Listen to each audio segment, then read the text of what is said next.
mentioned that injuries were a part of why things didn't go as well as they wanted them to last year. But what do Baker and the Bucs need to improve to shake off that rough second half of the season?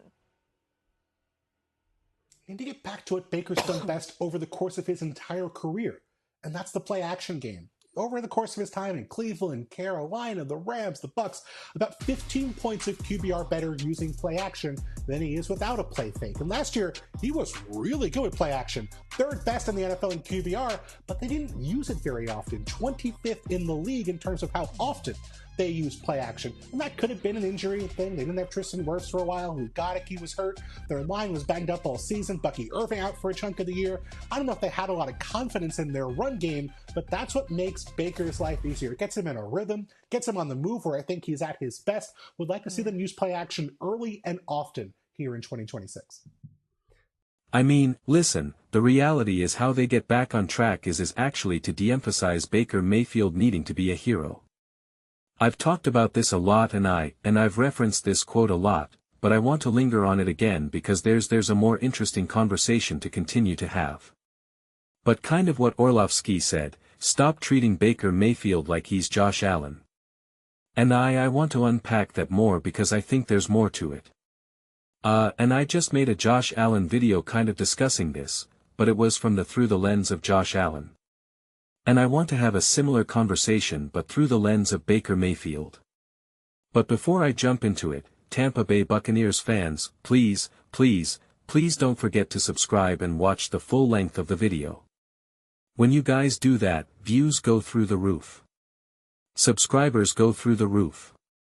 And it's not about chasing views. It's not about chasing subscribers. It's about being able to create Tampa Bay Buccaneers content that people genuinely want to watch and discuss so we can keep having the most unbiased, grounded, honest conversations about the Bucs. It really makes such a huge difference to watch the full length of the video and I would really appreciate it. So yeah, there was a whole conversation. There was an article written about Josh Allen and how much do the Bills need to wrangle in Josh Allen.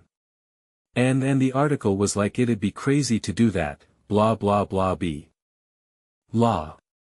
And my whole thing is that well, you need to have an offense that you can trust to be able to wrangle in a quarterback that it's really hard that when you have to keep playing above and beyond and you have to feel like you have to be a Superman and keep making play after play after play, it's really hard to just kind of pick and choose when it's time to trust the offense and when it's time to take over yourself. And Baker has always been susceptible to that because I think Baker has always tried to play above who he is. And sometimes it works for him, but a lot of times it really burns him. It really burns him. And other times, again, he makes plays that you're just like, that's awesome. That's great. That really saved us in that moment. They have to get back to an offense where they don't need Baker to consistently be a playmaker because if Baker keeps getting in that rhythm of that, he just keeps going and it ends up causing more harm than good. Will it bail you out occasionally? Will it help you occasionally? Absolutely. But ultimately, it will burn you. It will burn you. Like this is what someone responded to my last Baker video and I love it so much.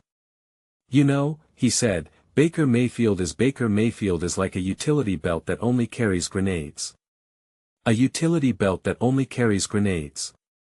He's extremely explosive, but the danger goes both ways when you want to be safe, not the best.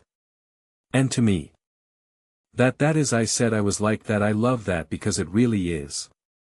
I think that is such a perfect explanation. Shout out Dave. Perfect explanation of who Baker Mayfield is.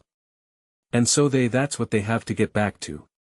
They have to not keep calling upon Baker to keep throwing his grenades from his utility belt because sometimes it's great, but a lot of times it's going to burn you. And when Baker gets in that rhythm, when Baker started to feel that he was the MVP, that he was carrying this team to the Super Bowl, like there were some stretches when you're like, alright, this is pretty cool. But then again, it quickly balanced out. It quick and you could just say, well, it was injuries and this and that. This has been part of Baker his entire career. You have to be able to build a team and construct an offense and call an offense that allows Baker to do a lot less. This isn't hating on Baker Mayfield. Like I'm looking at it through the lens of like how to maximize the Tampa Bay Buccaneers.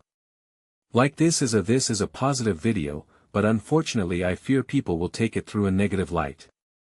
But it's just there's just no doubt in my mind. I mean, in a lot of ways, this is what the Chicago Bears have to be able to reconcile with Caleb Williams, right? In terms of like, yes, we love some of the superhero stuff that you're doing. That's great, but like we really need to take care of all this other stuff. And we see how on one side you can throw a beautiful ball, tie the game, and go to overtime, and then in overtime throw an interception, lose. You see how it cuts both ways. And so it's the whole intention here is you got to make things a lot more straightforward. You have to prioritize the easy plays, getting the basics, the fundamentals being the foundation and living within that because you can blame injuries all you want. Down the stretch, Baker made a lot of bad plays, a lot of bad decisions, and a lot of bad throws. That's just the reality. I don't care who you're thrown to, there are bad decisions, bad throws, bad execution, straight up. And you can say, well, he was injured. And it's like, that doesn't change your decision. So, it's to be able to allow Baker to not feel like a superstar quarterback. That's how you get better. That's how you be consistent. Every game that Baker starts feeling that he's the MVP, that he's a superstar, I'm telling you, you're just getting closer and closer to getting burned again. That's how it's consistently worked. That's how it's cons. That's his personality. That is who he is. He's got that forever chip on your shoulder.